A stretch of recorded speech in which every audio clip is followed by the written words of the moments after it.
Good afternoon, all. Uh, welcome to Afternoon. Guru School DevOps training, and this is our first class.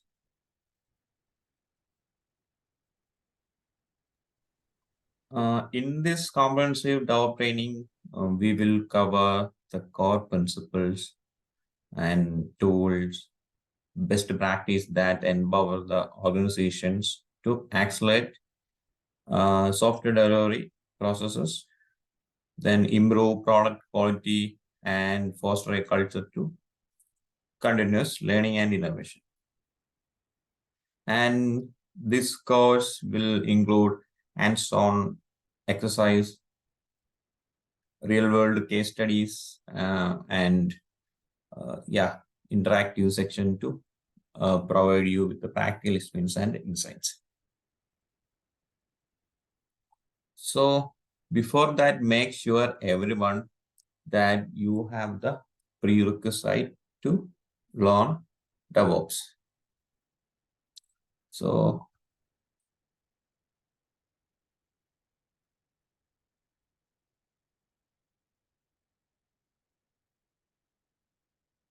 my screen is visible, right?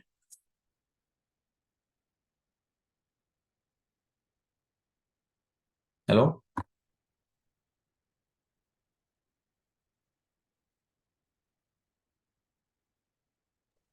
Yeah, it's visible, sir.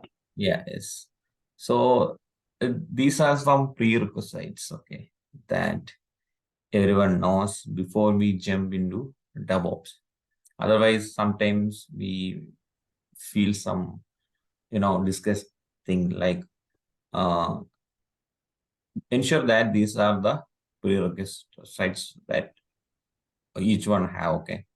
So the first one is basic understanding of software development. Okay, so that means how the software development works. What are the segments? So some segments there. Okay, some from starting stage. I mean the planning, then testing, then releasing. I mean deploying. So many phases in software development lifecycle. Then coming to fundamentals of system administration. System administration is one of the core thing because as a DevOps engineer, you are the one who manage the core infrastructure.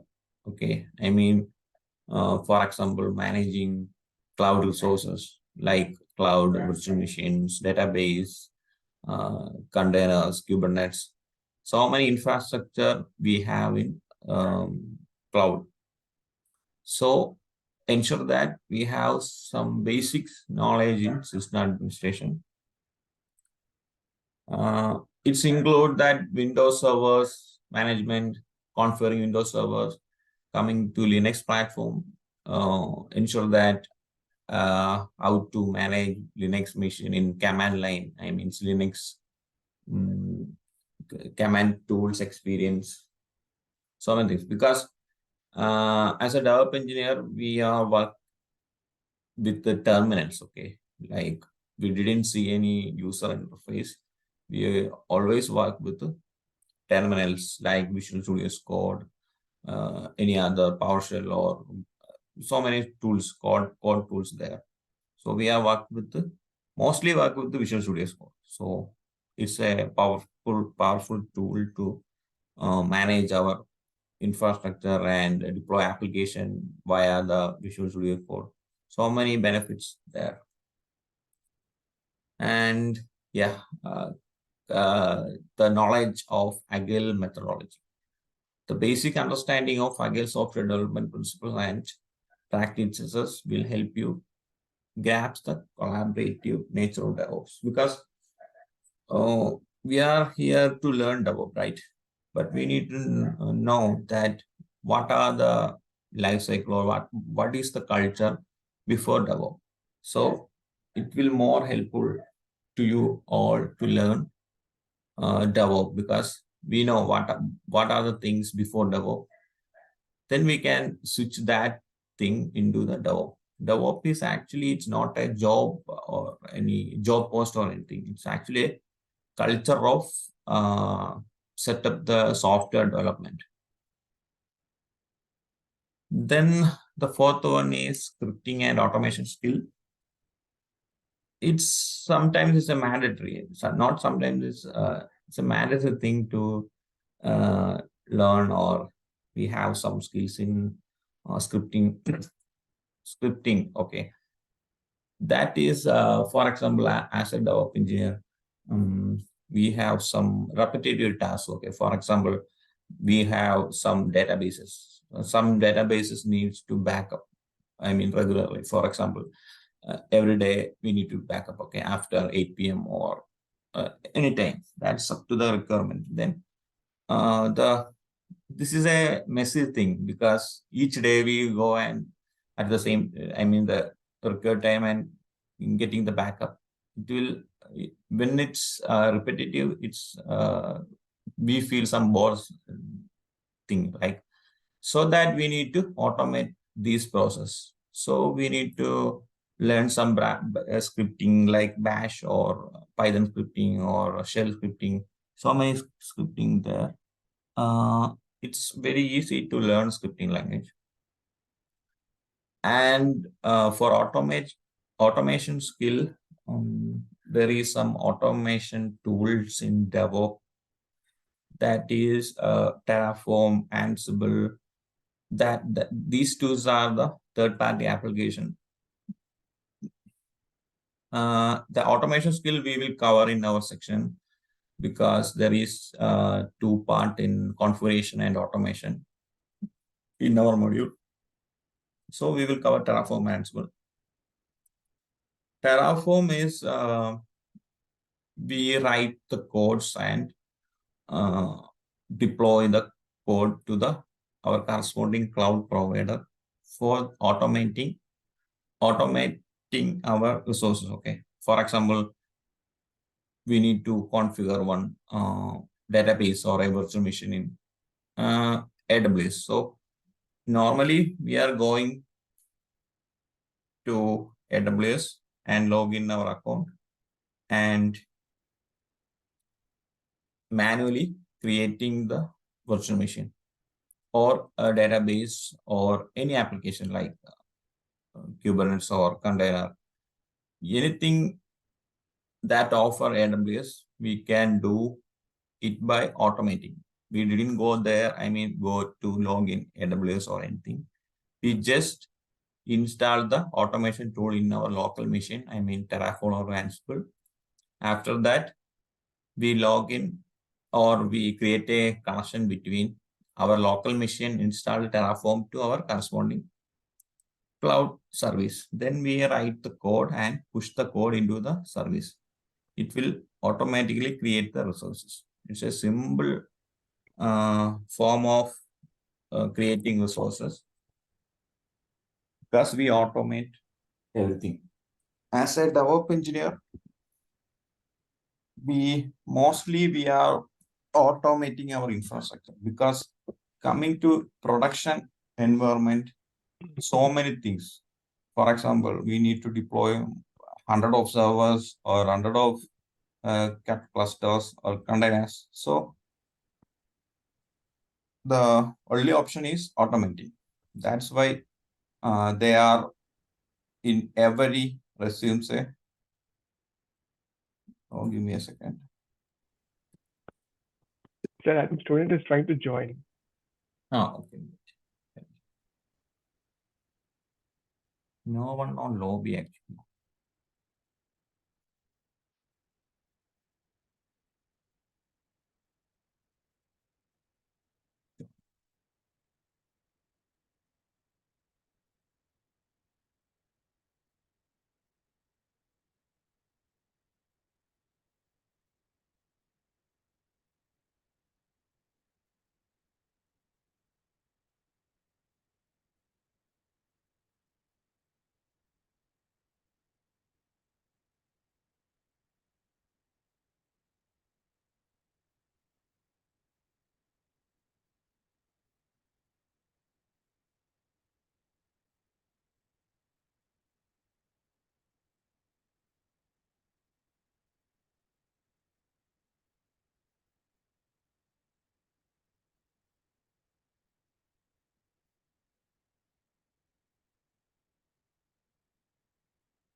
Give me a second, okay? Sorry for the interrupt because some of our candidates facing some issue with login.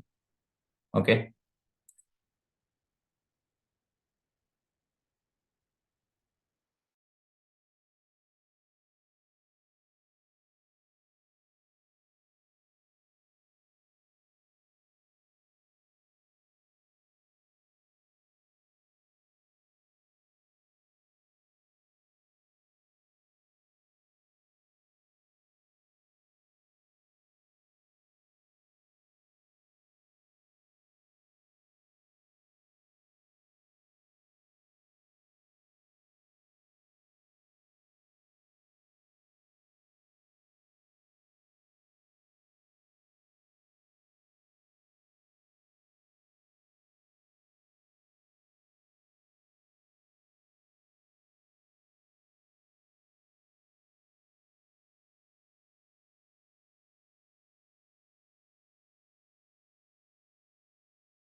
Hello, I'm audible, right? Yes. Yes. Some of the students face some login issue. That's why. Okay. That's a part of automating. Okay. Automation and scripting. Scripting is different and automation is also different. These are two things. Both are we using for automating. And coming to network concept, it's a mandatory thing. Okay. Because we need to learn some basics understanding of TCP/IP, DNS, firewalls, and understanding how system interact within a DevOps environment. So, like for example, uh, we have a school, okay, and in that school there is different work environment. For example, office, some labs, and different. For example, say it's a school and different labs there, different work office there. For example, the main office, the account. So each section, I mean, every section there is so many computers, right? The person who operate computers. For example, the account section, there is some computers for the account and the application, maybe the tally or any software. And coming to the lab, for example, students lab, there is a lot of computer. That is called a local network. Okay. First, the IT team will create local network to communicate each one. So the same way we need to create these type of small or big size infrastructure. I mean, the in local network in cloud also. So we need to learn or we need to ensure we have the network concept in cloud. So because we leverage these things in DevOps environment also. Got it?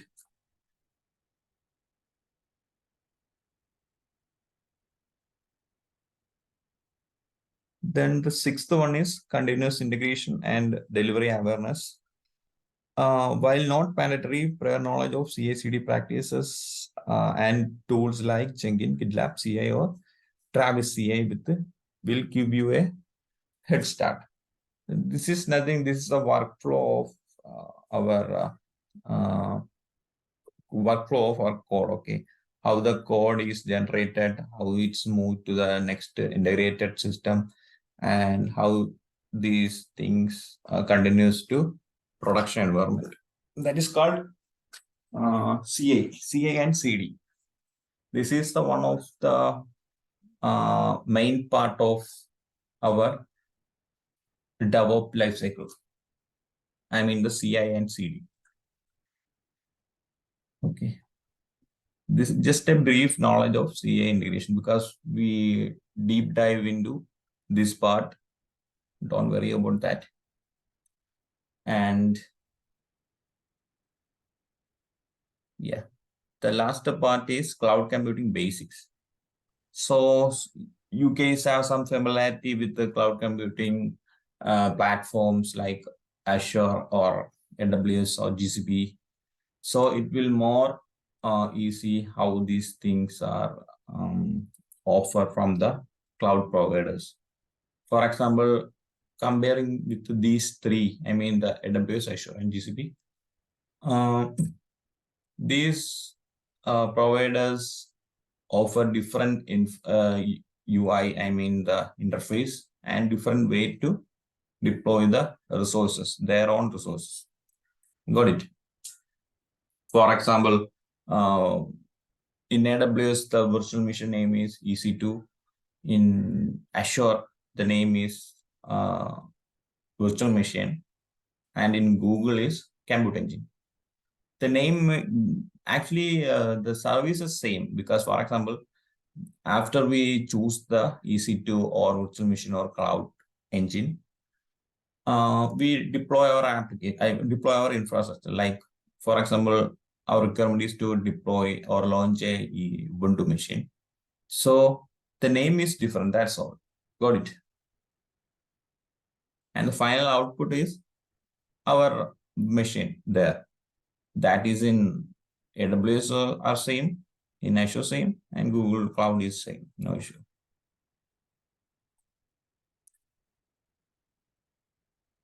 And anyone have any doubt with the prerequisite? Because if, yeah. So just one thing, sir. Can you please zoom a bit because the letters are very micro for us to read. Sorry.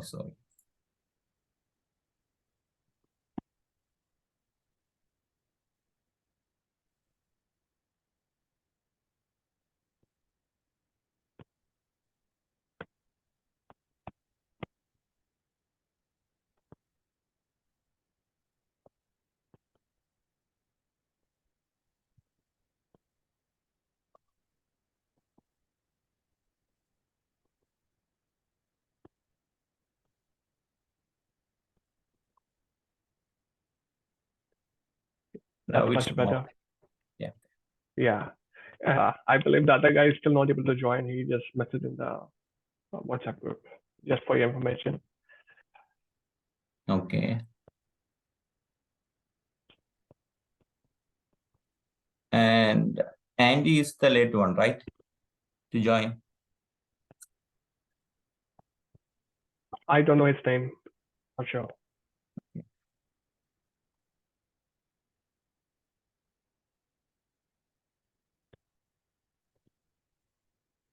Okay, Andy, these are the prerequisites, okay, before we jump into DevOps.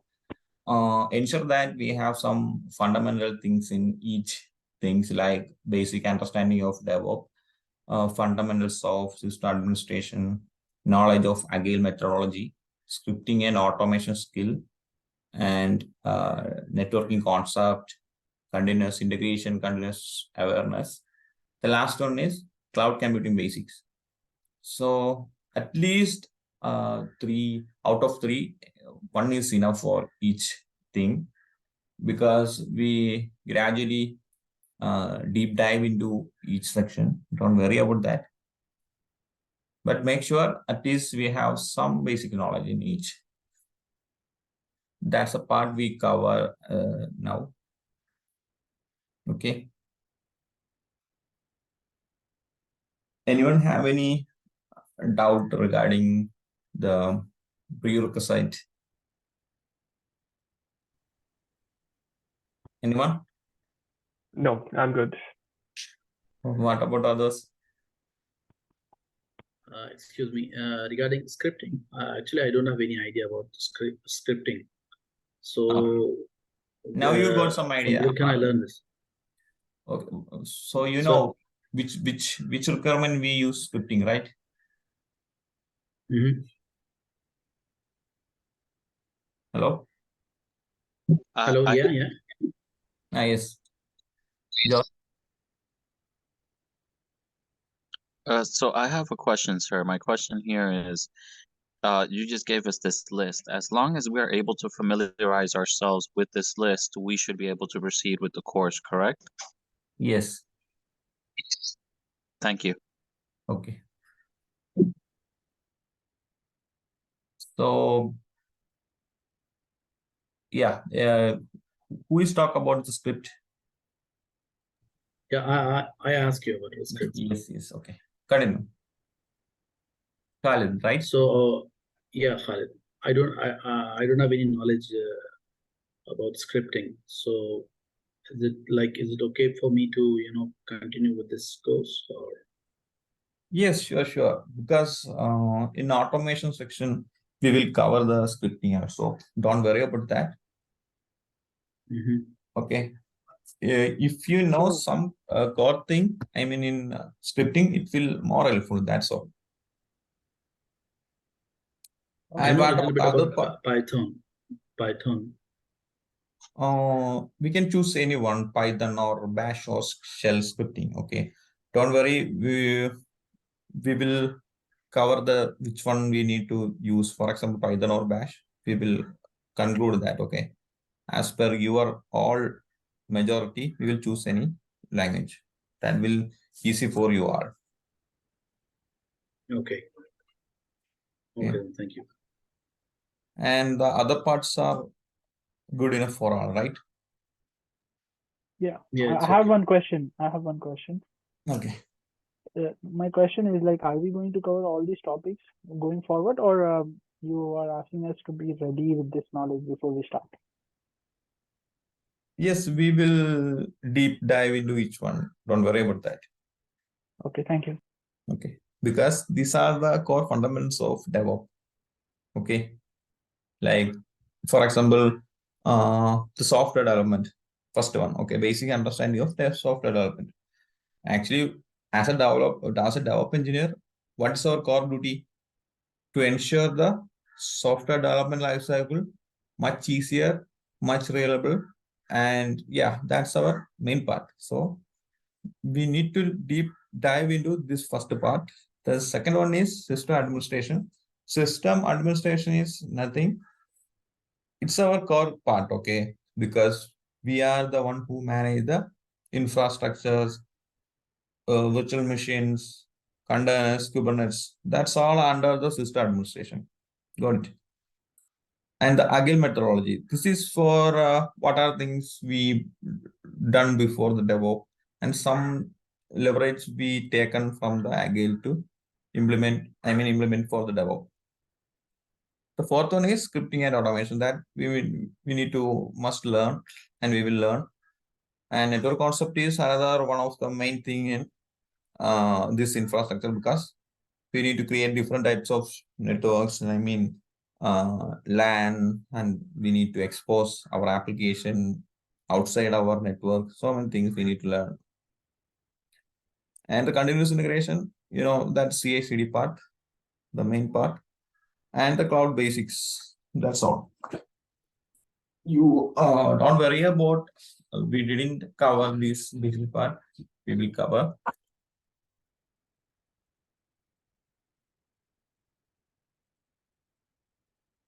So coming to the principle, these are the principles. Okay.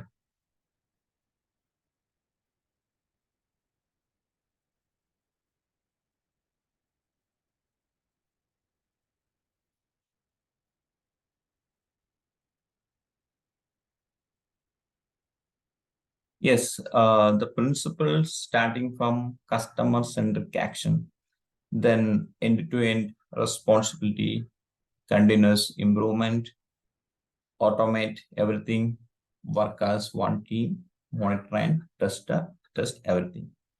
This is the DevOps principle or the workflow of DevOps. Okay. So it's starting from the customer centric. In order to continually invest a good services, the DevOps team must take customer centric step, because customer is our which one? Our first thing. Okay. For example, we work in a MNC or in a company as DevOps engineer. So we have different types of customers. Okay. For example, ABC, different type of customers we have. So their requirement we need to implement. Okay. That's a thing we need to do in our infrastructure. For example, the customers setups one application, and the application must be running a containerization technology, I mean in containers. So after that, they asked to us like we need to monitor that thing continuously, and if any issues there, we need to inform to them via mail or integrate with the mail. So many requirements there from the customer side.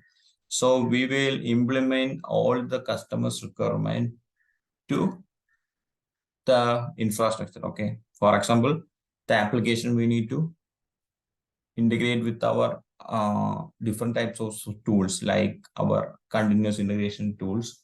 For example, we can choose Jenkins or Azure Pipeline or different tools there.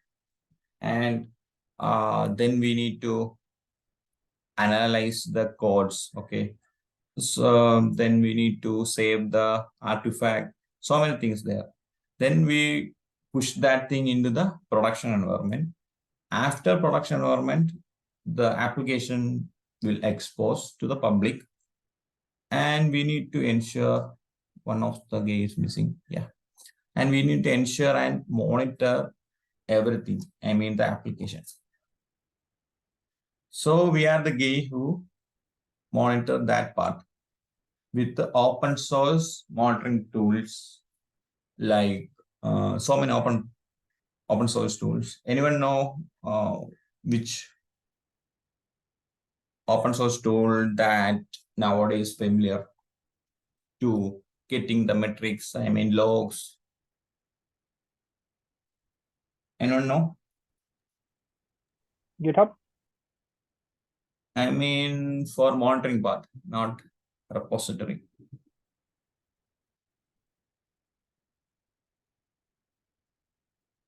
Heard about Prometheus? Anyone?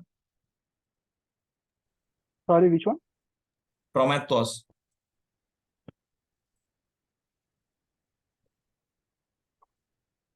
Yes, CloudWatch. No.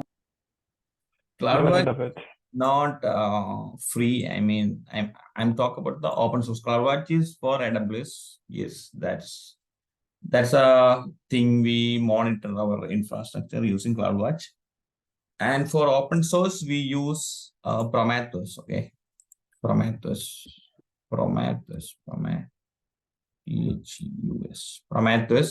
Prometheus is a open source application that we need to implement in our infrastructure. For what? For getting the logs and metrics from our infrastructure. Got it?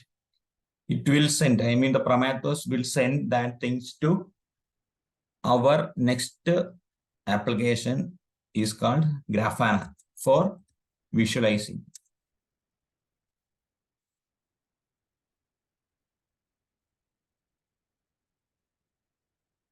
Yeah, that's right, Andy. Prometheus and Grafana. So yeah, that's all including monitoring and testing part. And in between, after the customer-centric action, we go to end-to-end responsibility. That is, until they become end-to-end life, the DevOps team has to have output support.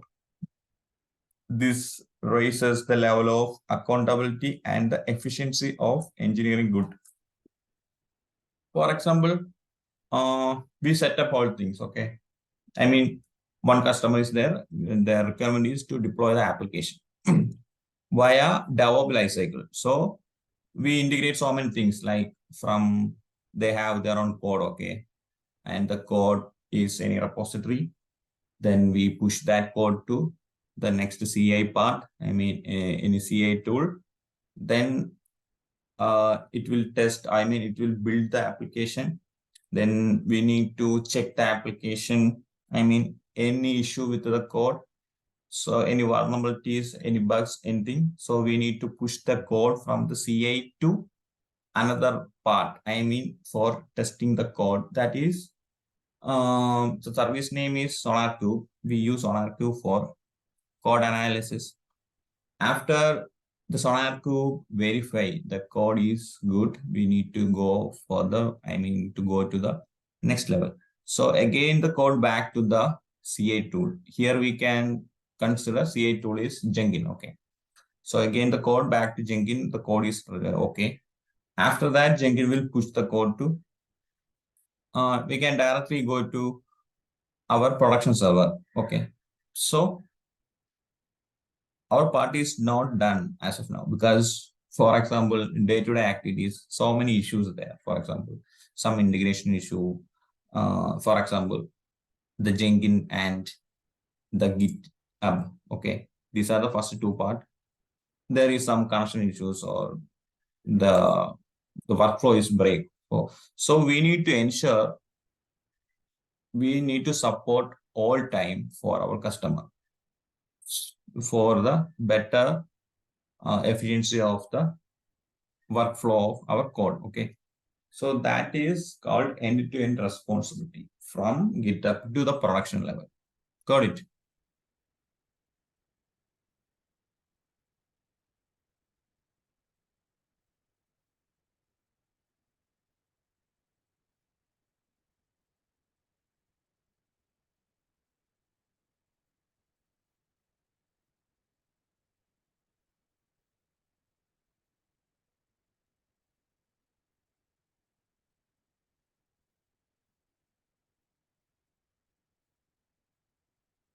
So coming to continuous improvement, the culture of DevOps relies on quality development in order to reduce waste. We constantly speed up the production of product, services, and offer.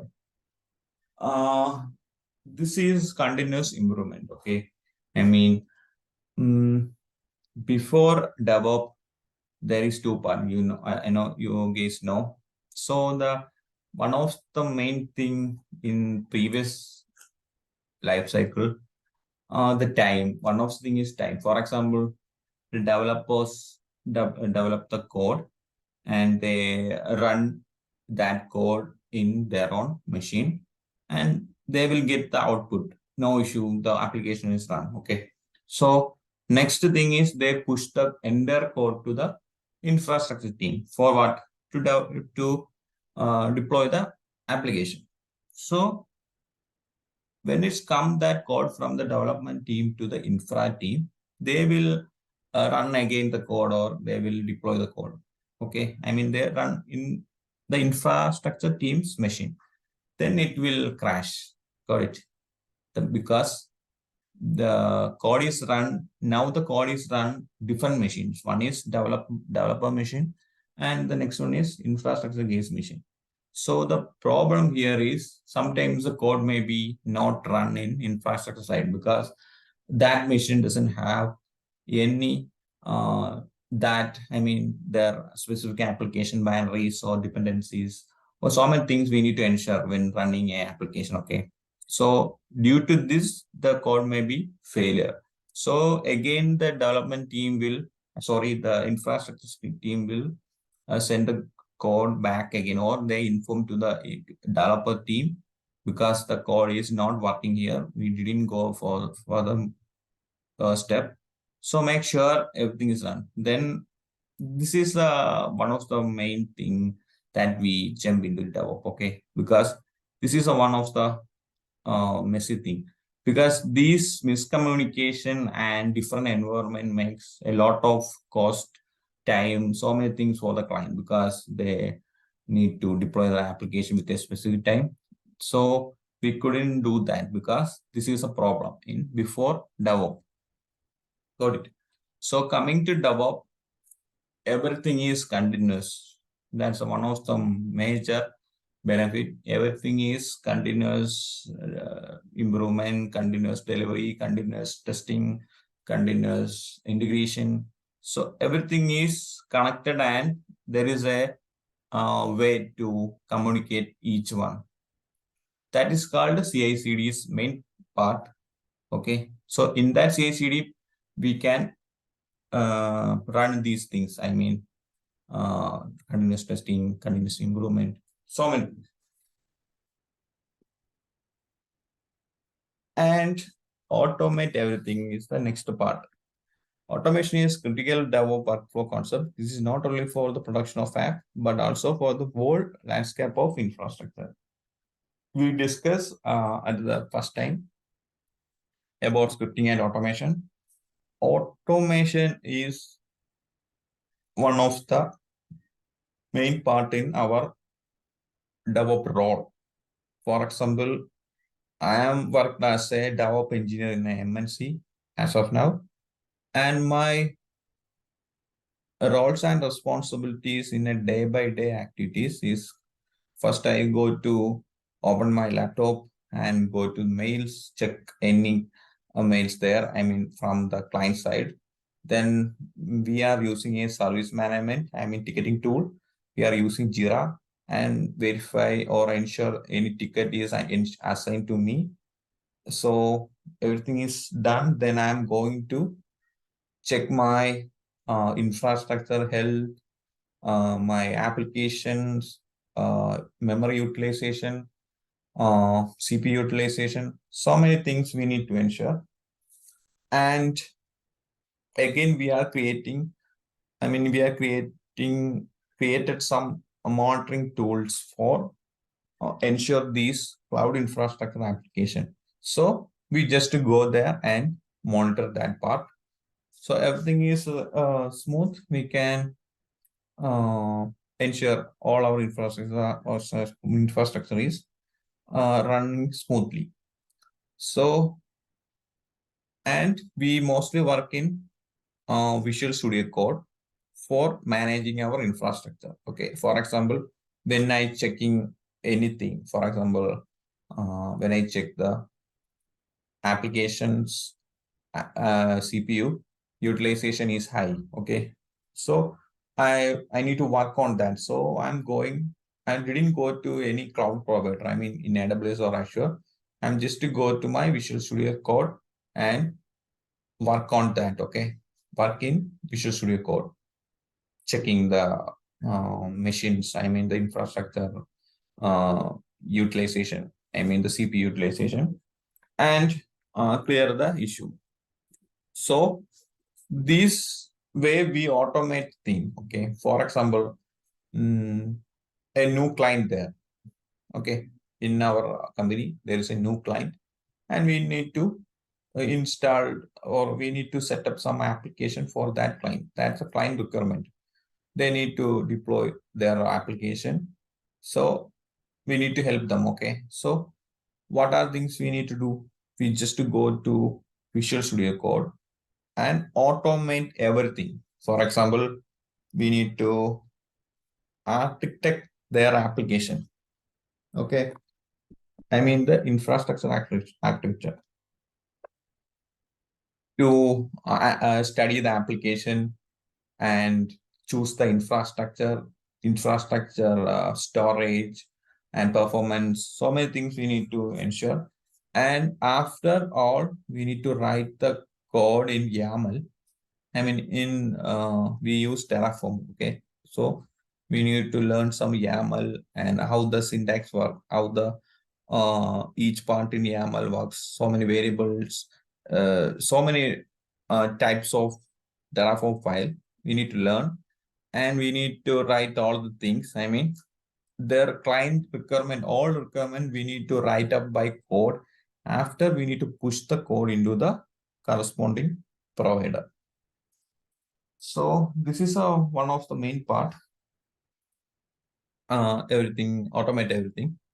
Then the second last one is work as one team.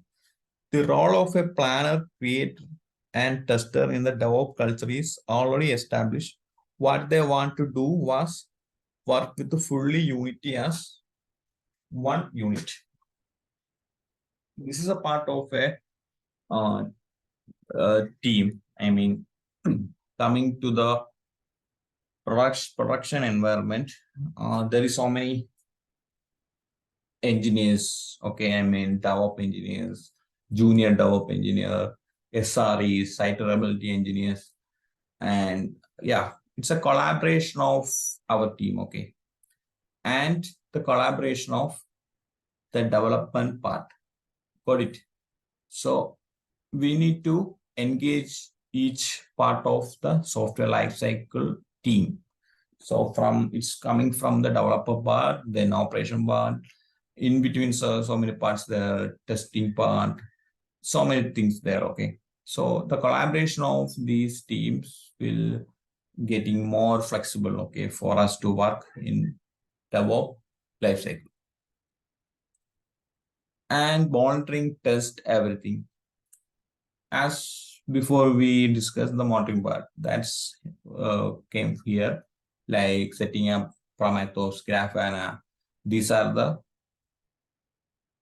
free version of monitoring tools. Then if you didn't go the free version, there is a paid application there like Datadog.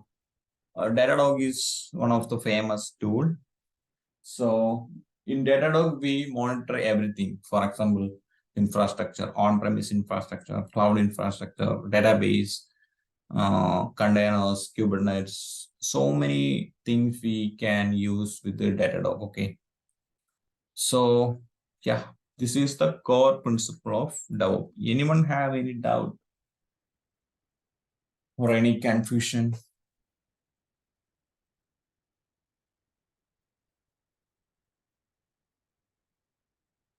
Hello? I'm good. I'm good. Okay. What about others? So just one thing. So are you going to share this PDF document with us? This one. Yes, I will share. Okay. Thank you, sir. Okay.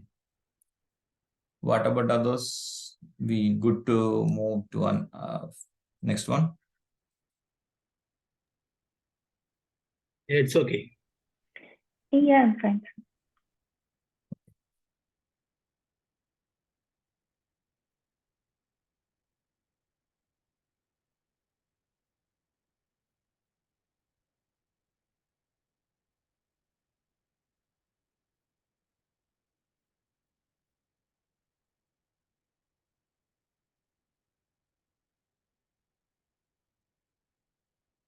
Yes. This is one of the use case before scenario. Okay. I mean, you can see my screen, right? Yes. Okay. So this is one of the use case of DevOps. I got one. Yeah. From the starting from the Dev. Okay. Dev means the developers who write up the codes for the application. Okay. So they will write the code and commit into Git, their central repository. We can choose GitHub or Bitbucket, so many things there. Then after checkout, it's build server. Okay. Building. Got it. Build server means build the application. The write-up codes, we need to build the code into application version. That is called build. Then we will get some output. This is for a Java application. That's why we got var files. And after build, you see here, After build, we will get var files. Okay, var files means the application file is called var file. It's the build version of the code. Then we need to test the thing in our environment. Then push to staging environment. Okay, staging environment means pre-production. We need to run that thing in our own environment. That is called staging.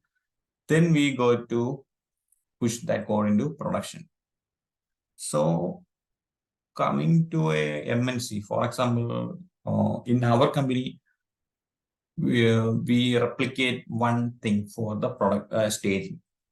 For example, we need to deploy, we need to set up one application. Okay, so we set up the infrastructure, integrate the CI part, and ensure that every tool is connected with each other. After that, we will create a staging environment, same for production. Okay, create a production and same for the staging, because if any issues there, first we go to the staging and make sure everything is ready. Then we can replicate that staging into production. Got it?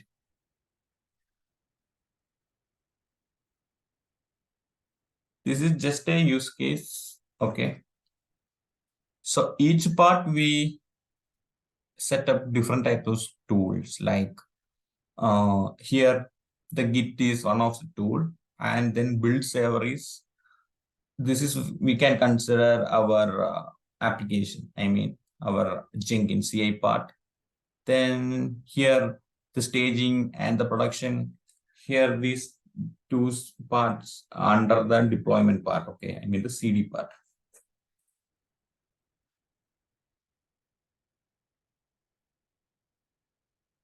Got it?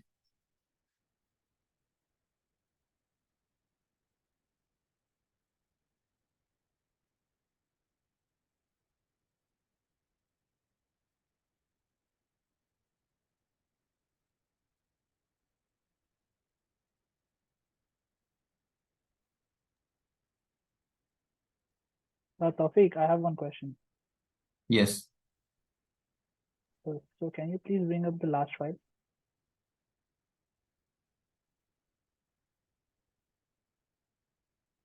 So my Yes. question is, as a DevOps engineer, will you be working on all these environments at once? Like you will be part of all the environments as a DevOps engineer, or you will be, doing testing environment only, or staging environment only? Wait. Did you guys see my paint, right? What is Jira? Okay. Jira is a service management tool. It's by the Altalsin. Okay, Altalsin's Jira. Jira is a ticketing tool. That's all. For example, when we work with the big companies, we are following the ticketing tool. For example, I am one of the client and I am facing some issue. So part of the thing that I need to do first, I just to go to the Jira portal of the corresponding company. There is some credential like our own company credential, and go to there and create a issue or request. Then it will create a ticket, and that ticket reroute to the concerned team. For example, here the DevOps team will manage the ticket, then the ticket route to the DevOps team. So they will know some tickets are raised on some client and they are facing some issue. So what are things a DevOps team do? They open the ticket and work on the issue and clear the issue and close the ticket. Got it?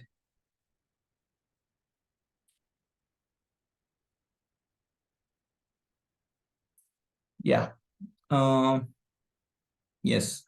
Here, these are the developers, okay? And their own laptop. Got it?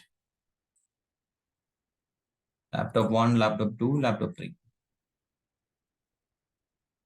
And their day-to-day activity is writing the code, okay? and push their repository. I'm not well at drawing, so yeah. So their tool is, this is their tool. I mean, their pushing tool. Here we can choose GitHub.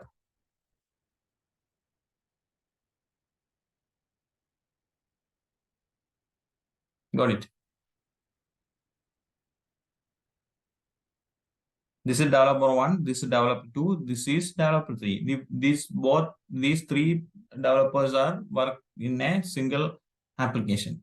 In GitHub, this is the company GitHub account, okay? This is in cloud, remote repository. So that each one have the credential to access the company repository. For example, this is Amal, this is Anu, like this is Lakshmi, for example, and they have their own credential to log in the company resources. So their day-to-day activities is first they log in the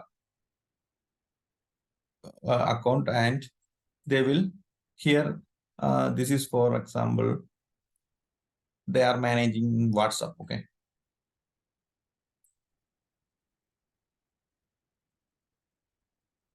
Their application is WhatsApp.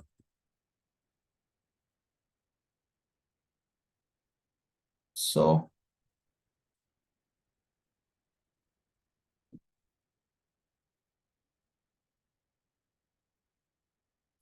this is the source code. In GitHub, the source code means the main file of the WhatsApp application. Okay. So they are the persons who done the code part, and that's all good for the production. I mean the next part. So we are the one who will work the next part. The operation team, I mean infra team operation. Or infra is called DevOps, okay? First of all, I told you DevOps is not a role, I mean any job role or anything, it's a culture. I mean the collaborating with these tools, infra and dev. Okay. So from here to production. Got it. Here to production.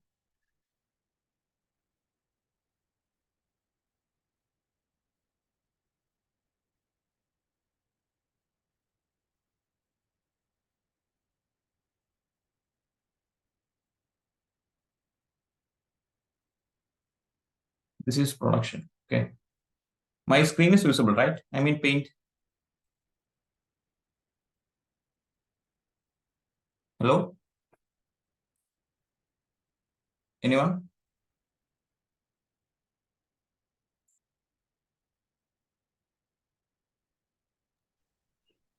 Yes, yes. Okay, fine. Okay. So as a DevOps engineer, the question is where we work, okay? Before that, I need to add some more thing.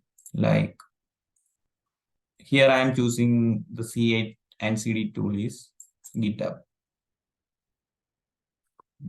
Sorry, Jenkins. Okay. Then one more tool I am adding here. This is a simple workflow, okay? Sonar Cube. Then push the code after to production.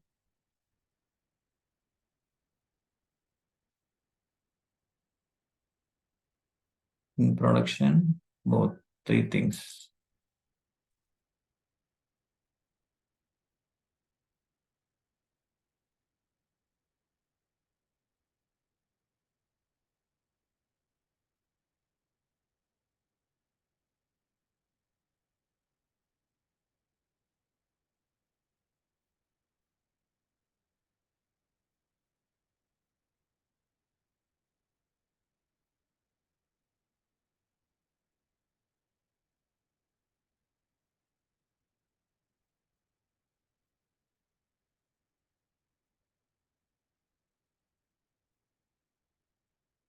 Okay. So this is a simple workflow. Okay, I will explain. So this is the development part. Okay. And they write up all code for the WhatsApp. This is done. So from here, from here to this part, the DevOps team will manage. Okay. To set up the Jenkins, set up the Sonar queue, set up the production, and all thing we need to set up. The infra team. And one more thing I need to add. Yeah, I will explain. So first we need to integrate this part,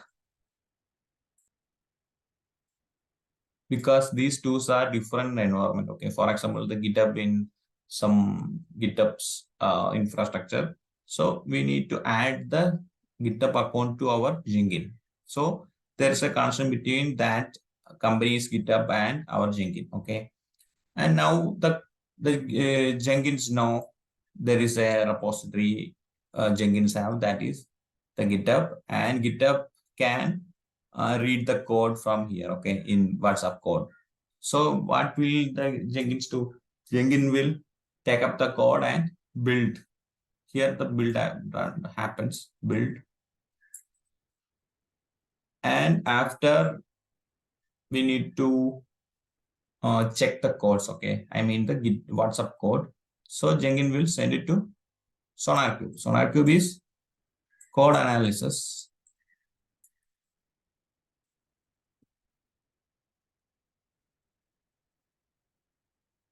Code checking and code analysis, okay.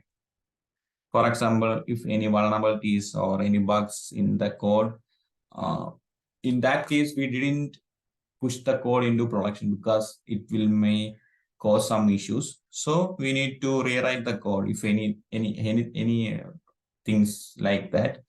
If the SonarQube verify the code is good to move, then the SonarQube ensure to the Jenkins all good.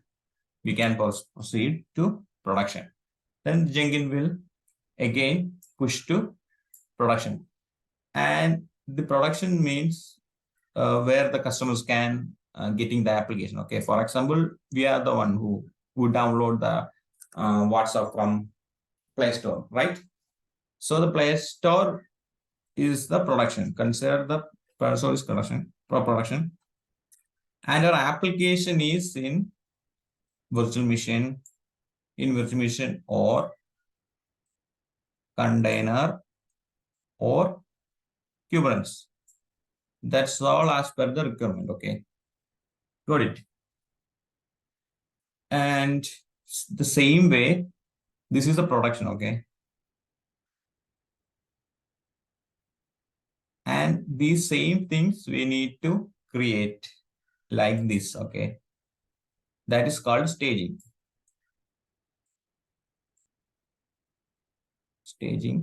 In staging, the same we need to set up like our, for example, we are choosing here virtual machine.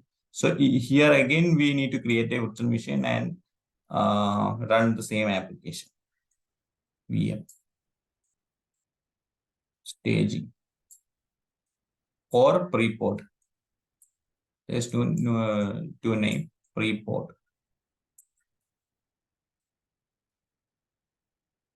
Got it. And this is WhatsApp version 1. DAY-1. Okay, now running. So after sometimes the develop team or the team needs to add some feature. Okay, here the feature is called we need to add some story feature or status features. So again, what are things here done is the developers will, this is a source code. Okay, the developers will take some code from here to their machine. They will clone the thing. This is called branching.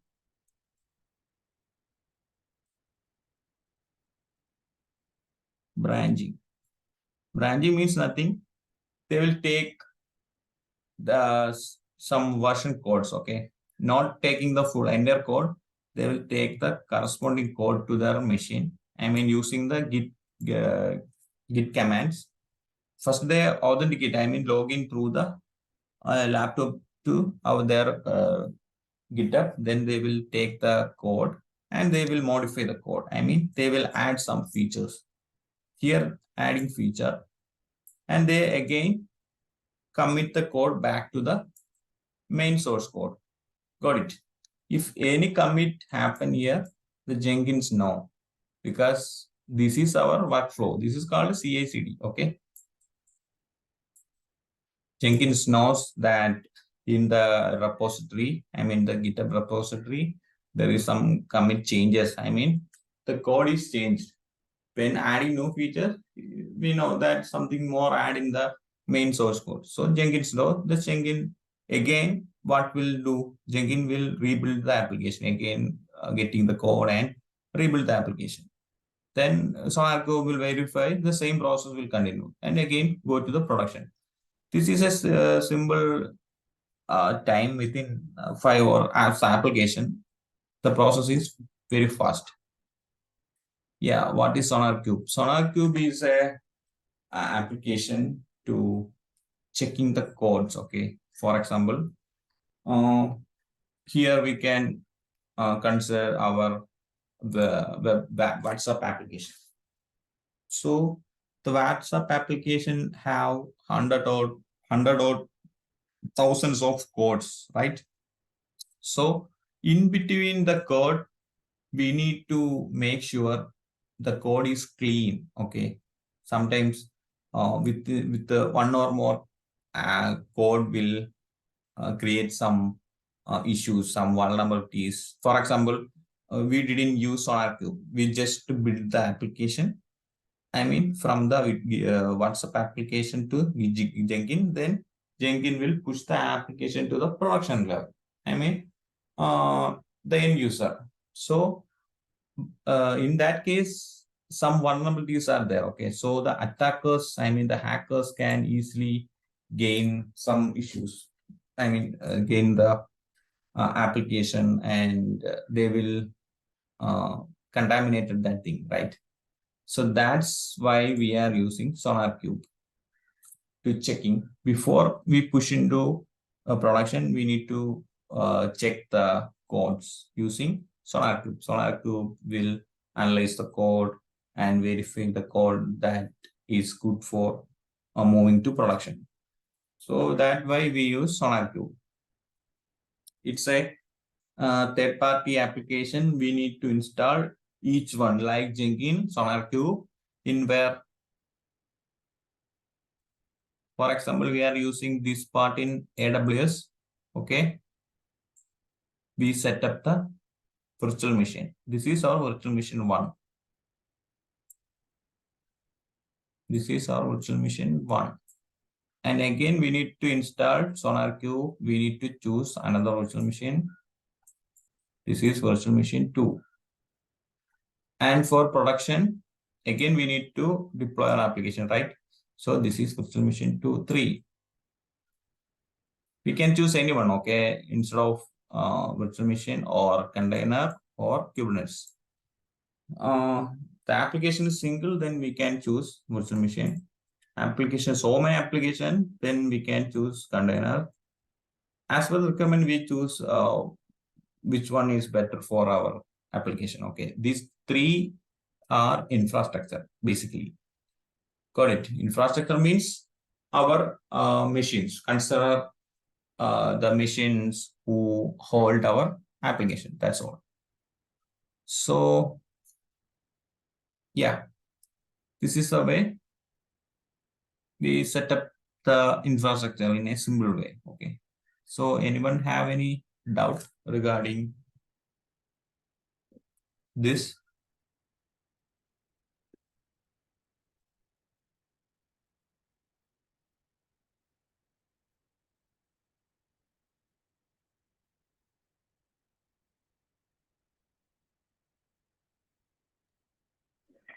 Anyone?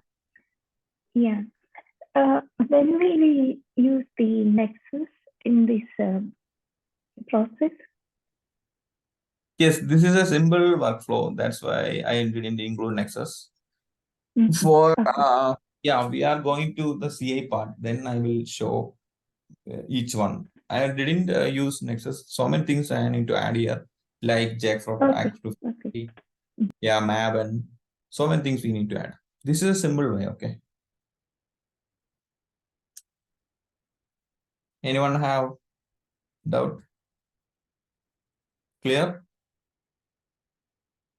So the question is, we are the one who manage staging, right? So yes, this is clone of our production is called staging. That's all.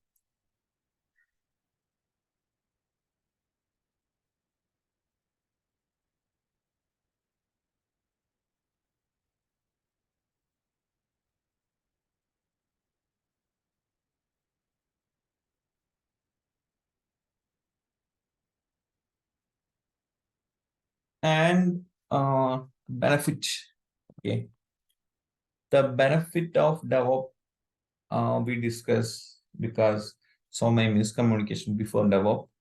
So many things based on that, like reduce, I mean, the cost, the time, so many things. So here, these are the benefit of DevOps. Okay. Improved collaboration means a sense of ownership over the build is created, as well stages of delivery pipeline are available for anyone to examine, that encourages strong teamwork and collaboration. Got it.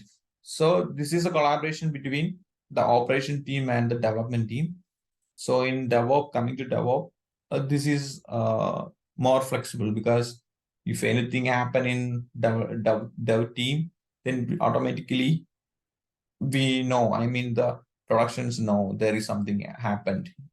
So we use the CA tools like Jenkins. Okay, Jenkins will automatically getting the code and trigger the code. Got it? I mean, building the code to the production server.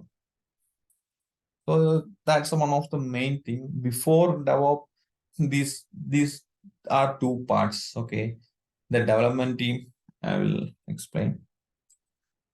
Before DevOps, coffee.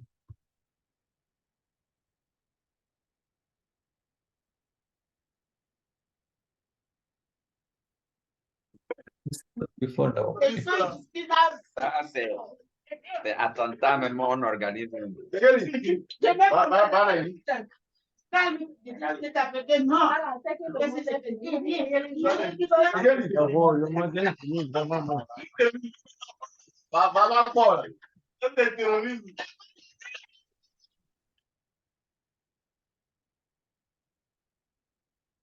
Okay, so this is the dev part.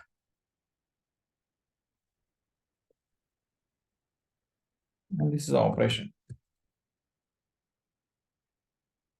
So here, the developer write the code. These are the developers. They will write the code and they will run their code into their own machine. This is their laptop, okay, consider. And it's run here, okay. All codes are run here. And they will push the code into production team. I mean the operation team to deploy into production, okay. This is production. Production servers. This is our production servers. So here, so many operation teams are here. They need to again run that application in their own machine. Okay. So this code is coming from dev to operation. This may be fail. Got it. And again, here there is no communication between these two guys. I mean the dev team and the operation team. They again there is no a continuous collaboration. Okay, that's what I mean. And they will again send the code back to them and please verify, because the code application is not running in the operation team machine, and please clarify the issues and that thing. So here the main thing is time. Time.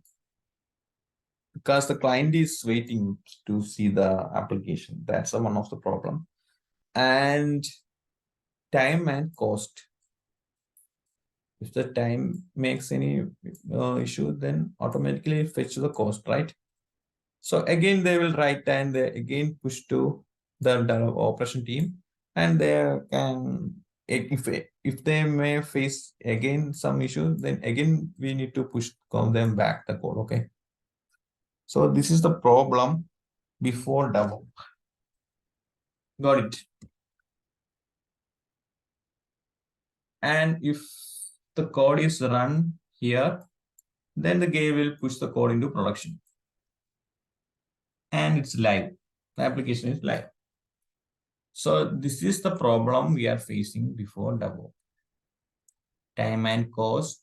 And one more thing is miscommunication. Miscommunication.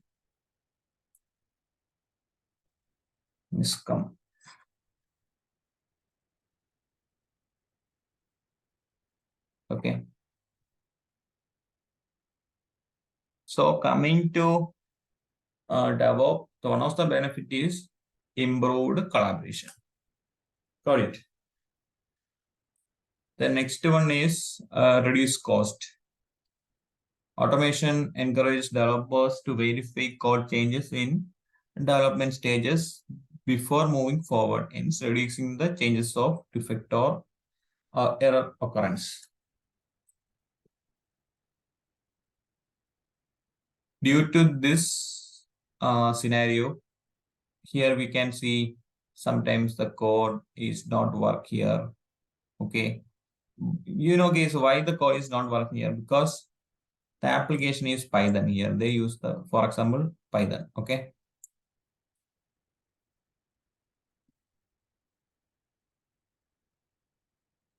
Python.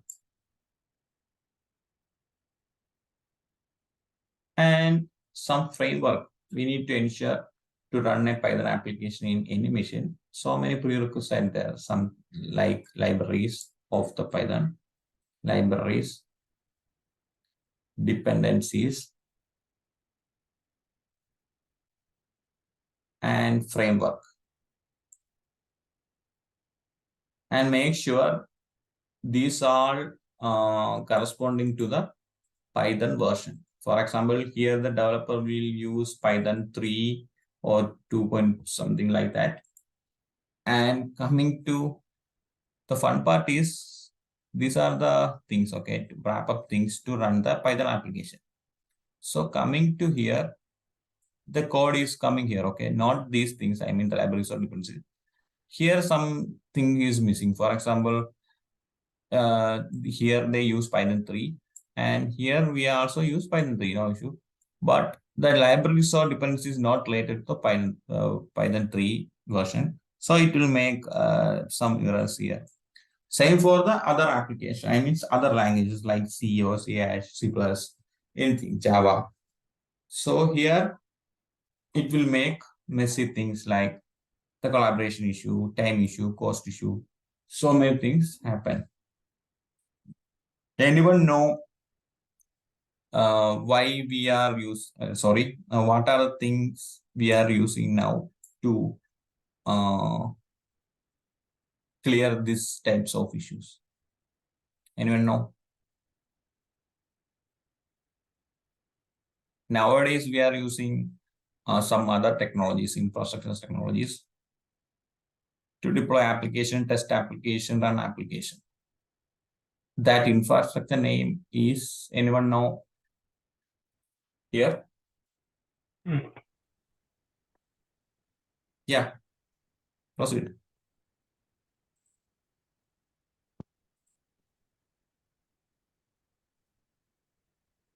Hello?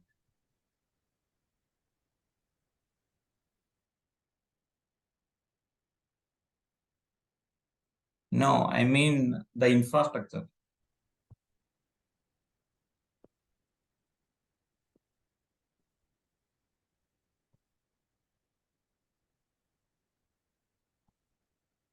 These both are automation tools, not infrastructure tools.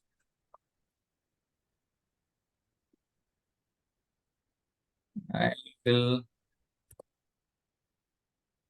The technology we are now using is no. I mean the infrastructure name. That's all. Because nowadays we are moving to containerization, right? So now we are using containers.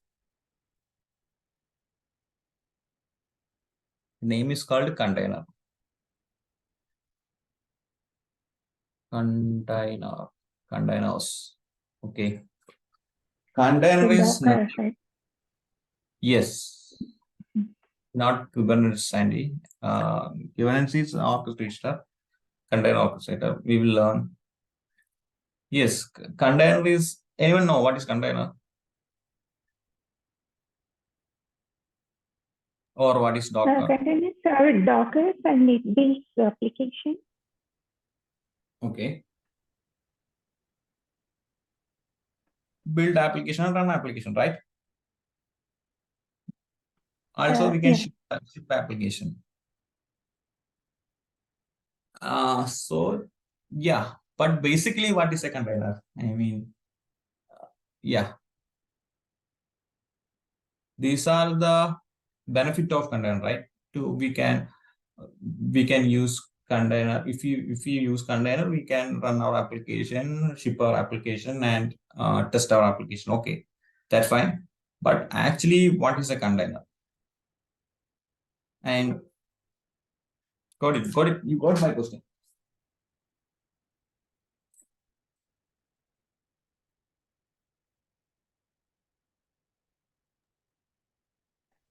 These are like virtual machines, right? Then why we use virtual machine? Why we use a container? We can use virtual machine, right? Why container?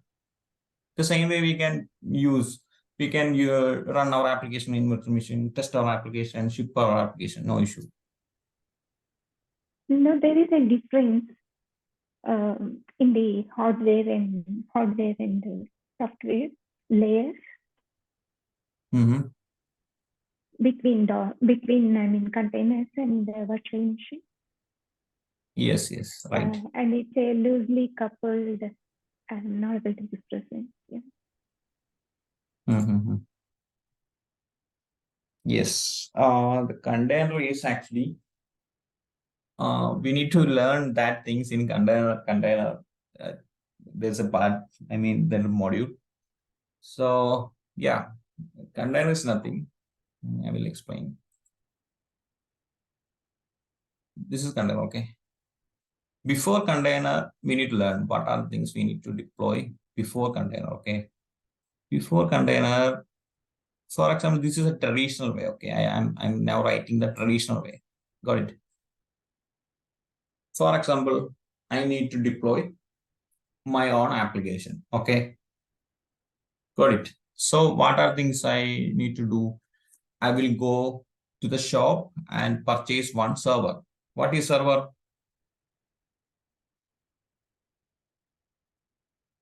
What is server?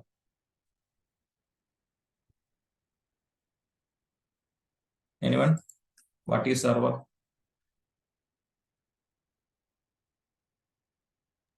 It serves a request from response Sorry? to the. It serves a request from request. Okay. I mean the basics of server. What is a server? Server is nothing.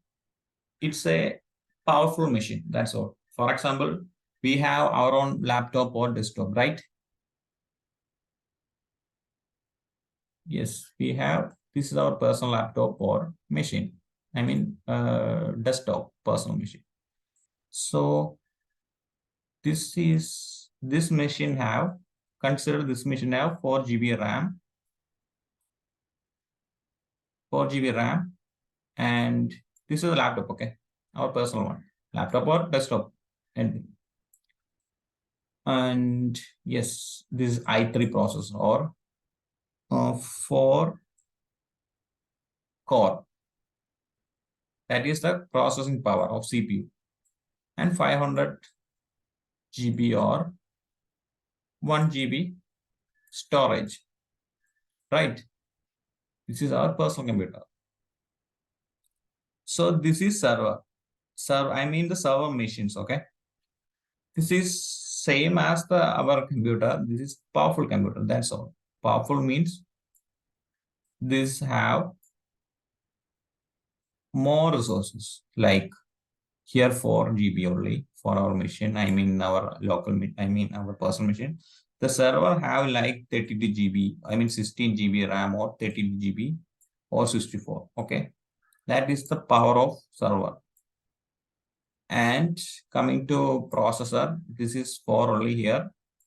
Here like 16 or 8, that much core in our server, okay?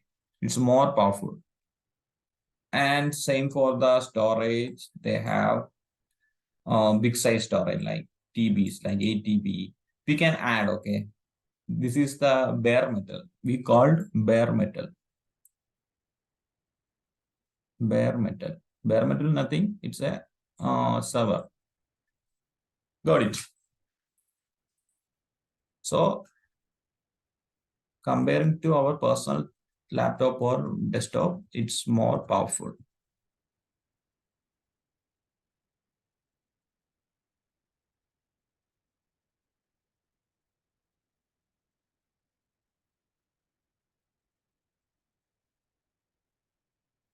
Got it, Andy.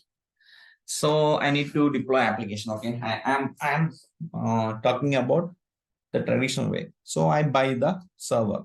This may cost like 2 lakh, 4 lakh as per the requirement. Okay, if we choose big responsive system, then it will go up. Consider this have 2 lakh. Then this way the corporates deploy their application traditional way. Okay, not in my case. This is a traditional way.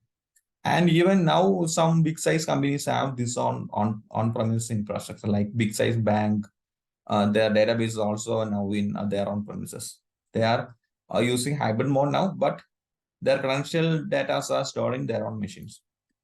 So after I'm buying this thing. Okay, this have 16 GB RAM and 8 core CPU and some data, storage there of 2 TB. That's all. 2 TB storage. 2 TB. So the next thing is what? Now I buy the machine. You guys know all the days we buy our personal computer, and after we install our operating system, right? So in case we buy here one server, and what are the things I need to install top of the server? Because this is a bare metal, nothing in here, no application. Anyone know which technology we are using before when we buying servers, and what are the things where we need to implement? Anyone? Any idea?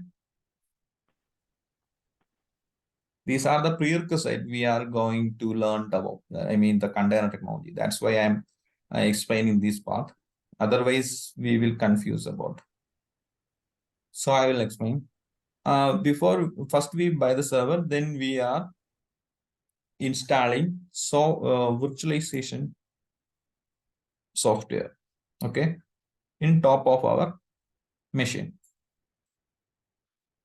That is called one of the common virtualization technology software is VMware or hypervisor, like that, okay, VirtualBox.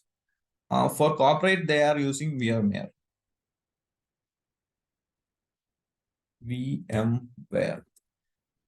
This is nothing. This is this is for virtualization. Okay, virtualize what?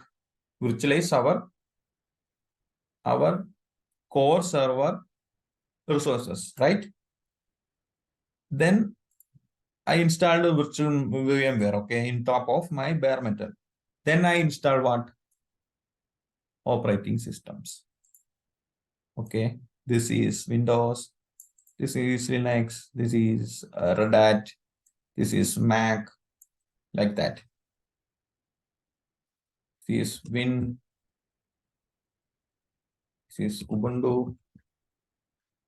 As per our requirement, we need to install much OS, okay. This is just for a demonstration. Mac and Red Hat. Got it. So this is the hierarchy, okay. Our requirement is to deploy our application, right? So in top of any virtual machine, these are now virtual machine, got it? In top of any virtual machine, we deploy the application. This is our requirement. Now I am using Windows to deploy application app. My app. Got it. Any doubt?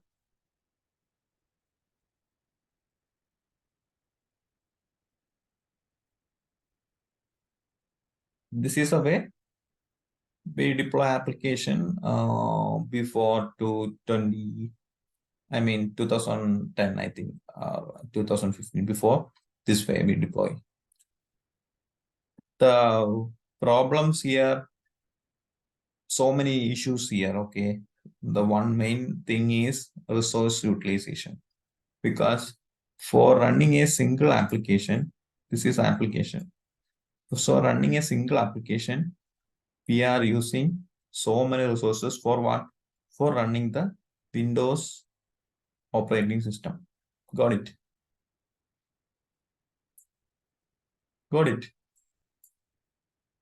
Because, for example, this application is small size application. These applications need some binaries and dependency to run. But for that, we run an entire operating system here. So it will make what? It will take so many resources from here. When we virtualization, we need to choose the resources. Okay, for example, the Windows machine need this is for a 14 GB RAM, right? So we share some 8 GB or 6 GB RAM for the Windows. And coming to core, we are 8 core, so 2 core for Windows. Okay, 2 core. Same for the Ubuntu, Mac, and Red Hat. So we will virtualize the bare metal resources like this, and we run the application. So here the problem is for running a simple application or a single application, we are using more resources for running their host machines OS. Got it? So these are the things and these are the problems we are facing before containerization technology. When coming to containerized technology, container is nothing. You guys know that wrap up the dependencies and libraries framework to run the application. That's all. That's all inside the container. Got it? Then I will simply explain the container. No, don't say it. Same way we can choose for container technology. We need to buy the server. Okay, this is our bare metal. Bare metal, the same way bare metal. But the bare metal have some resources. Okay, and I didn't draw that thing. So at the top of bare metal, we need to install a host OS. I mean, a single operating system. It may be Windows or Linux or Mac, anything. Here we didn't use any virtualization software like VM. Okay, please note that. So here I am using Ubuntu machine, Ubuntu server. Okay, first I buy the bare metal, then I install Ubuntu operating system in top of my bare metal. Then the thing is, I just installed any container engine in top of my OS. Here one of them, one of the big thing is Docker engine. Docker is a container. Okay, so here I'm installed the Docker or Docker engine. In top of Docker, I can deploy the application. Got it? This is my app1. App1. And I need to add one more application, okay, for a different client. So again, I can deploy another app. This is app2. So anyone know what is this? I mean, this thing. What is this and this too? Anyone know?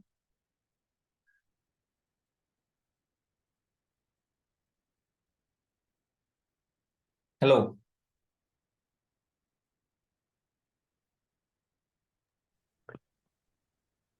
Sorry, no idea, sir, but I feel like these are two different applications.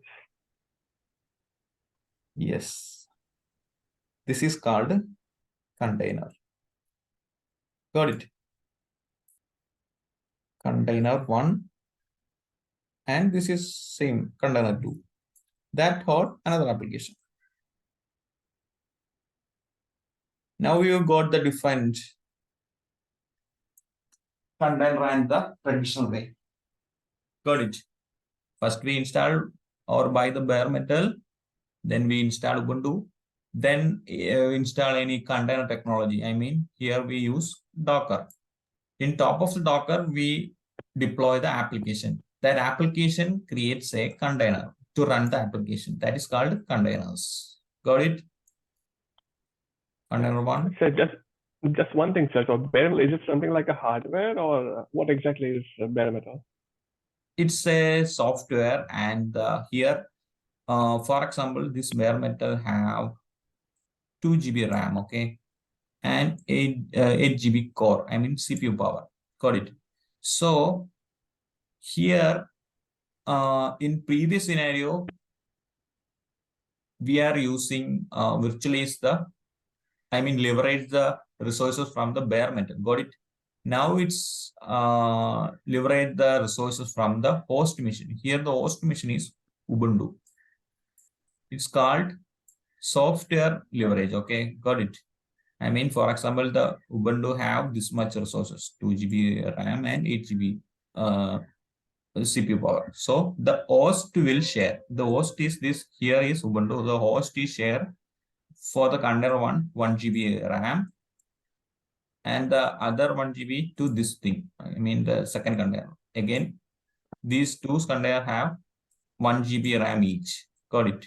And the containers needs process power also. Got it? To process the application. So it will need some process power, like one virtual CPU. And here we need to share one CPU.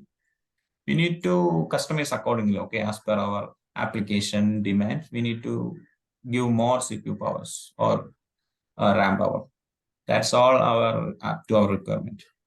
And these containers need some small size operating system to run the containers. Okay, so there is small size OS there, so we need to install that to run the application. Got it? Hello. Yeah, I want to ask a question. So Docker engine there is the application, right? Yes. Okay, thank you. Yeah. Any other doubt?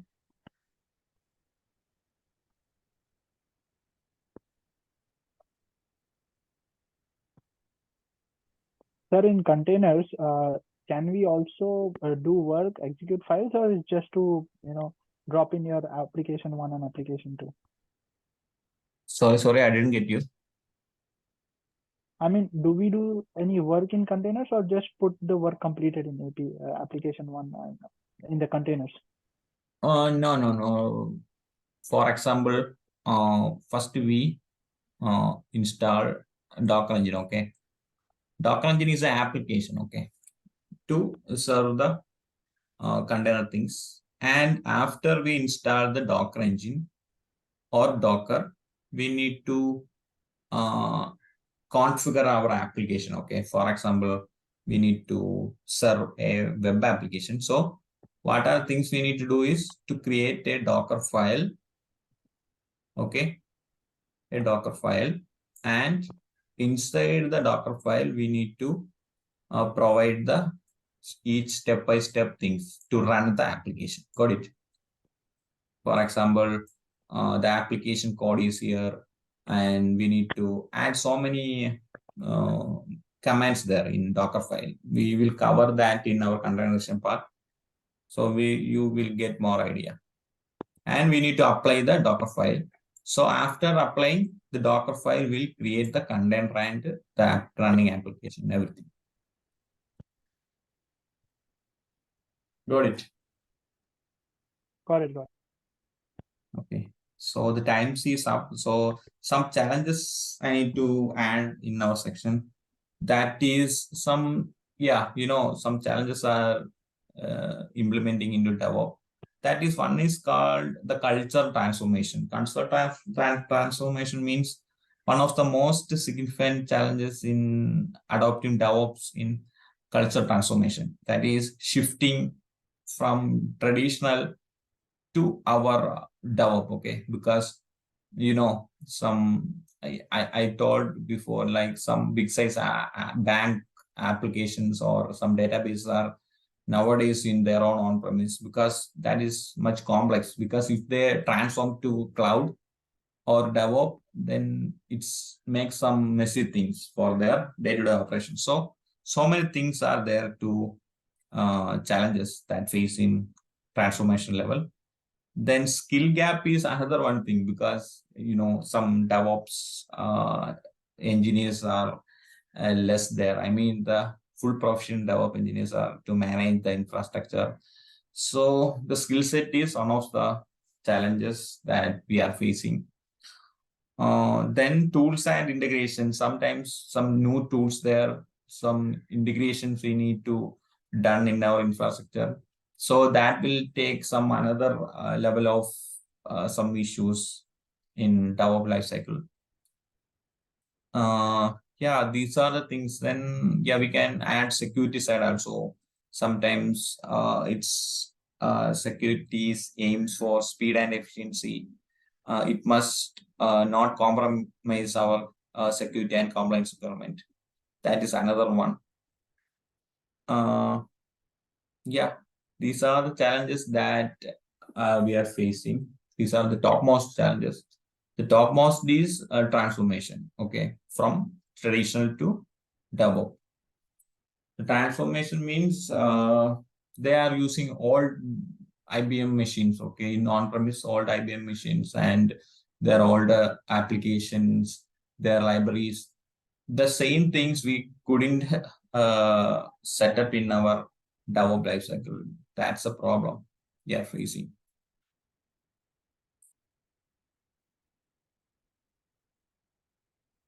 The question is, what are the basics of necessary certification required for a DevOps engineer as per the market? DevOps engineer certifications, I will show you that. For Azure, we need to take the fundamentals. For you guys, I think we didn't go to fundamentals. There is the next level certification is DAY-1 that is associate cloud administrator. This is for the certification for Microsoft, okay? Azure. Then after taking 107, there is another certification like 4.0 or 4.5. I think 4.0. I have one question. Yeah. Sir, which is more prevalent in DevOps in software engineering? Like, is it Azure, AWS? You mean the platform, right? Yeah, the platform, which is more used? That we will conclude today, because yes, this is a section for that, because your majority is the one concern. So you guys will finalize which platform you need. So I can follow the platform. For example, you guys need AWS. I will go through the AWS. You guys Azure, then for example, around 40%, okay, around 60 or 65% of corporate infrastructure use AWS. Got it? And 40 or 45% like that, 40% or 35, I think 35% Azure. The rest going to Google, GCP, Oracle, like that. So small size, then going to the down, there is all small size machines there, I mean infrastructure there. So based on the percentage, more offers are coming from AWS infras. Got it? Then I mean the job offers, okay. The second is Azure. In GCP, it's less. I didn't see much applications or openings for GCP.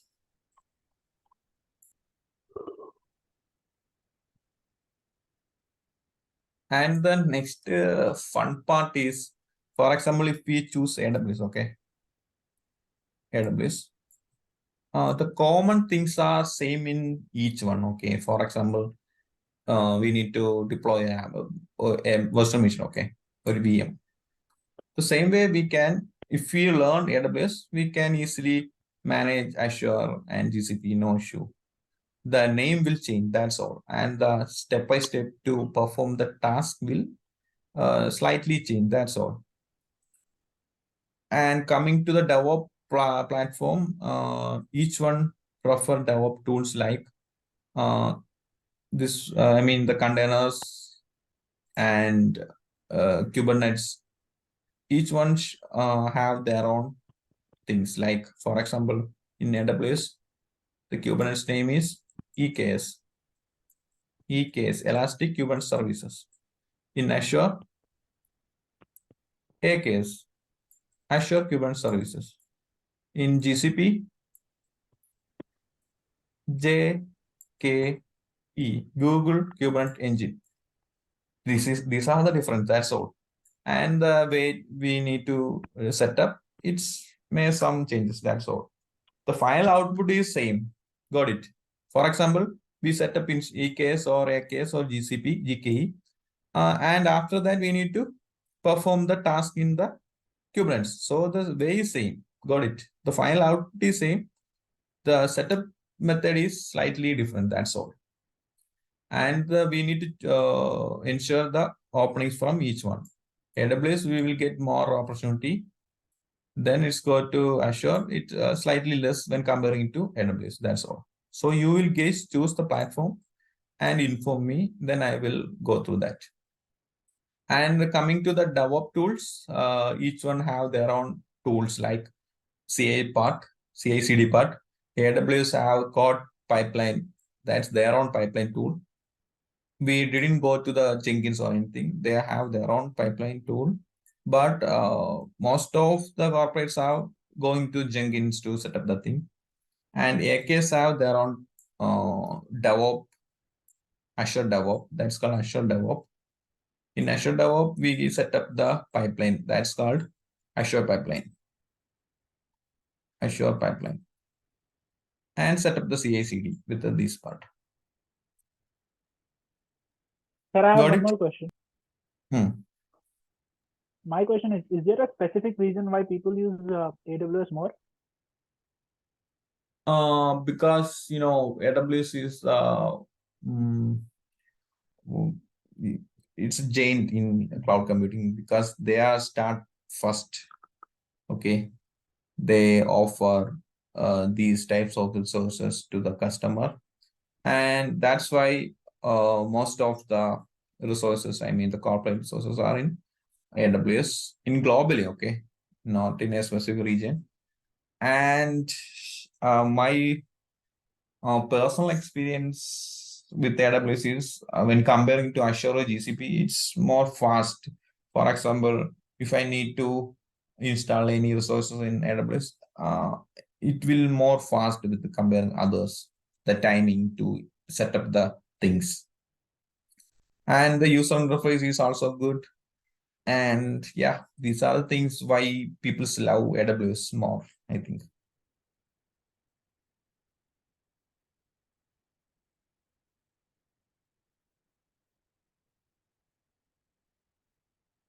Any other doubt?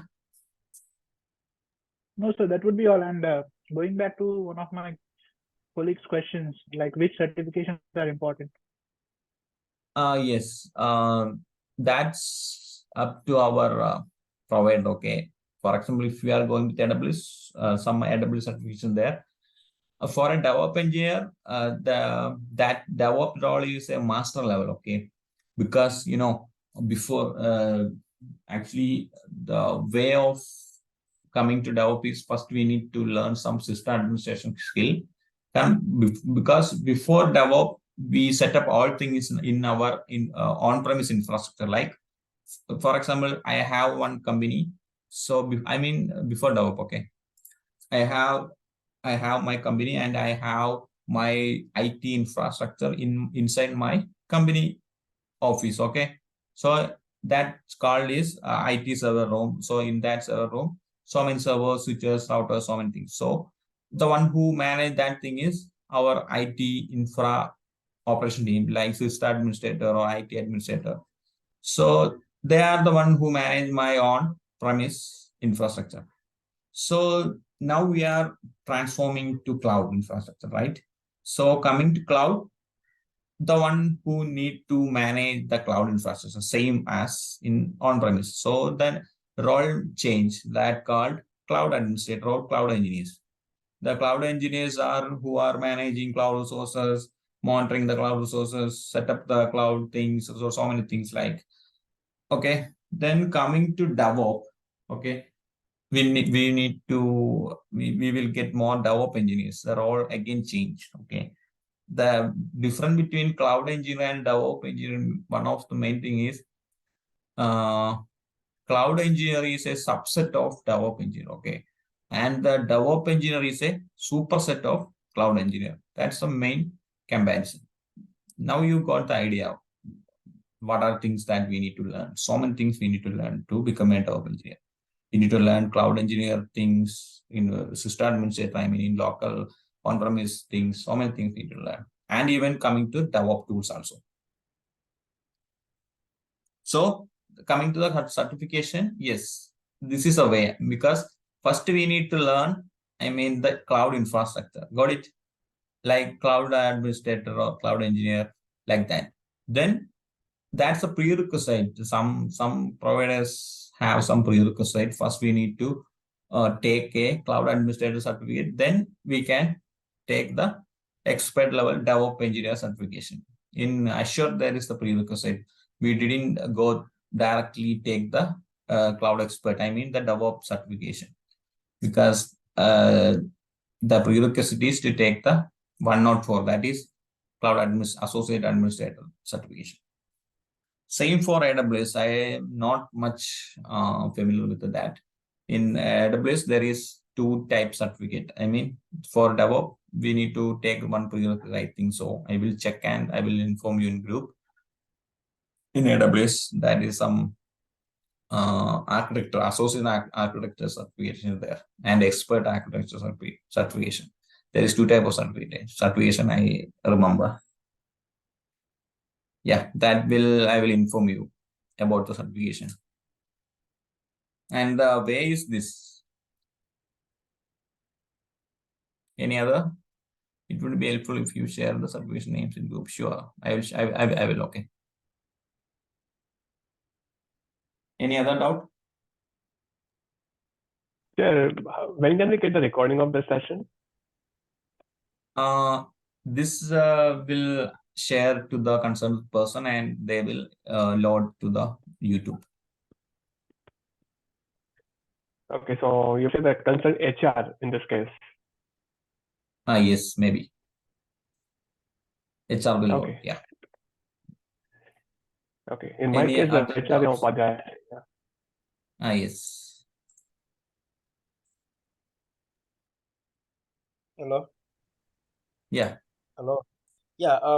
Sorry to ask this question again. So, today's the first class. So, are we gonna be doing it every day, or there are some days, or only Saturday, Sunday? I want to know, please. Now we plan for weekday or weekend. Okay. So start Saturday, okay, today, and tomorrow's section like 9:30 to 11:30. After that, we need to conclude with your respective time, means weekday or weekend. That we need to discuss. Okay. Tonight, I will conclude the timing with all your majority. Okay. As per your time, I will take any time, no issue. That's we need to discuss about that. Okay. Thank you. So tomorrow we have a class at some time. Yeah.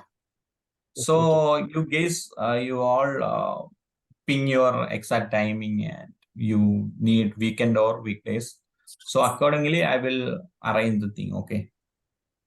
Okay. Before that, we face some issues, some lagging, so many things. That's up to our communication between you and me. That's the thing, I think, and some internal miscommunication there. Sorry for that. It's okay. So can we put our preferences in WhatsApp chat right now if you want? I mean, in group. Yeah, all of your timing and your which method. I mean, weekend or weekdays. Okay.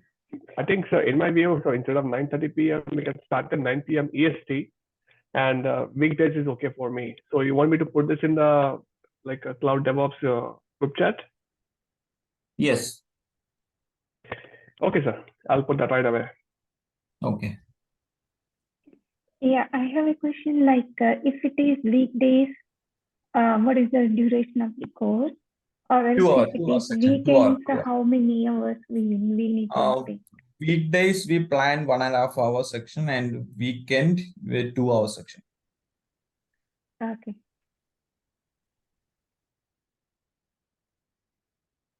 Can we repeat that for me, please? Sorry? Can we repeat that for me? You say weekdays we have how like the time or how many time, and weekend days. For weekday, we plan 1.5 hour section. Okay. For 3 days. That is Monday, Wednesday, and Friday, I think. Okay. And for weekend, 2 hour section. Okay, I understand. Okay.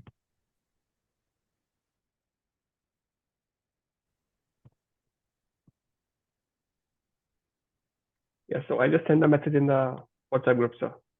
Yes. Thank you. Then any other question regarding this? Well, nothing at the moment, sir. Yeah, if we understand you, you want us to join or to reach out to our manager in order, or HR in order to have the recording, right? That will share by the HR. Okay, thank you.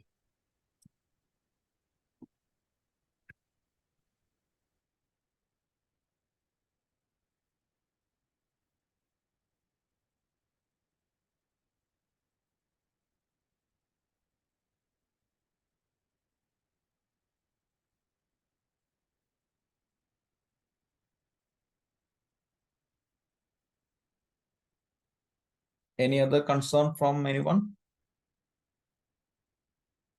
If not, we can wind up our today's section. I think there is too late, right? 11 p.m., right? Yeah, it's 11:30 actually, almost. 11:30. So we have a class yeah, it's almost 11:30 now. You are which location? Chicago? EST, sir. Eastern Time Zone. It's Toronto, Canada. Yes, okay. Oh, got it. Yeah, I thought we are in USA.